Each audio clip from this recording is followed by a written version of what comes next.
انسان کی زندگی کا اصل مقصد جو ہے وہ کیا ہے؟ اسلام کے اندر مقصد زندگی کو بڑا واضح طور پر بیان کر دیا گیا ہے۔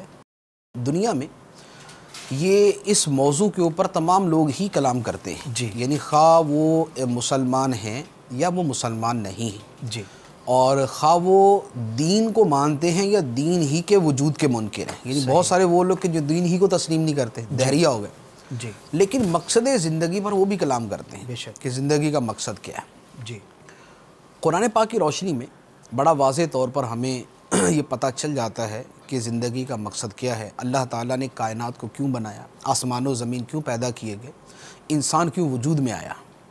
اللہ تعالیٰ ارشاد فرماتا ہے ہم نے آسمان و زمین کو کھیلتے کودتے ہوئے پیدا نہیں کیا، یعنی ہم نے اس کو بطور کھیل کے پیدا نہیں کیا۔ یہ ایک با مقصد زندگی ہے، ایک با مقصد اس کی پیدائش ہے۔ اسی طرح آیت مبارکہ ہے، اللہ تعالیٰ نے ارشاد فرمایا افحسبتم انما خلقناکم عبثا وانکم الینا لا ترجعون، اے لوگو کیا تم نے یہ سمجھ لیا کہ ہم نے تمہیں فضولی پیدا کر دیا اور تمہیں ہماری طرف لوٹ کر نہیں آنا۔ یہ آیت مبارکہ بھی بڑے واضح طور پر بتاتی ہے کہ اللہ تعالیٰ نے جو ہمیں پیدا کیا ہے یہ پیدا کرنا کسی مقصد کے ساتھ ہے، اس لیے فرما دیا کہ کیا تم یہ سمجھتے ہو کہ تمہیں فضولی پیدا کر دیا، تمہارے پیدا کرنے کا مقصد ہی کوئی نہیں۔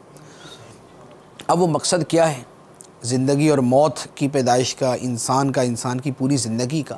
وہ اللہ تبارک و تعالیٰ نے ارشاد فرمایا خلق الموت والحیات لیبلوکم ایکم احسن عملا، اس نے زندگی اور موت کو پیدا کیا تاکہ وہ تمہاری جانچ کرے کہ تم میں کون اچھے عمل کرنے والا ہے۔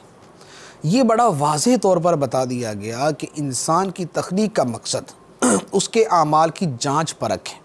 اللہ تعالیٰ نے یہ دنیا اس لیے پیدا کی تاکہ وہ اس میں اپنے بندوں کو چن لے آخرت کے لیے، اپنے بندوں کو منتخب کر لے اپنے قرب کے لیے، اپنے بندوں کو مخصوص فرما لے جنت کے لیے۔ لیکن یہ جنت کے لیے مخصوص کرنا، قرب الہی کے لیے مخصوص کرنا، یہ اپنی رضا ان کو عطا فرمانا، یہ اللہ تبارک و تعالیٰ بغیر ایمان اور عمل کے نہیں دیتا۔ اس نے ایمان کو لازم قرار دیا، ایمان بطور بمنزلہ شرط کے ہیں، اور عمل کا اس نے حکم ارشاد فرمایا۔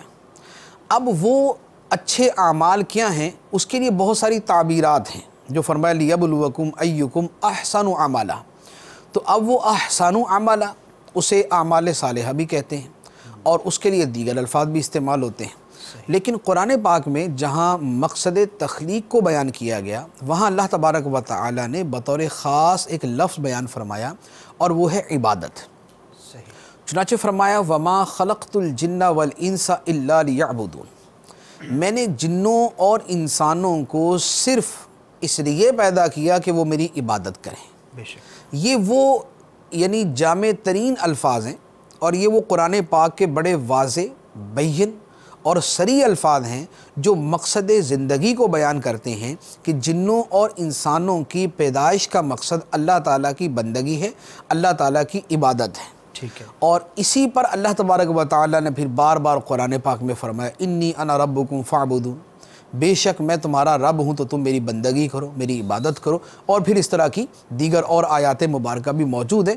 تو خلاصہ کلام یہ ہے کہ انسان کی تخلیق کا مقصد یہ ہے کہ اللہ تعالیٰ بندے کے اعمال کی جانچ پرکھ اور اس کا امتحان فرمانا چاہتا ہے، اور اللہ تعالیٰ نے اس لیے پیدا کیا لوگوں کو تاکہ لوگ اس کی عبادت کریں۔ صلو علی الحبیب صلی اللہ تعالی علی محمد۔ مجھے اپنی اور ساری دنیا کے لوگوں کی اصلاح کی کوشش کرنی ہے انشاءاللہ۔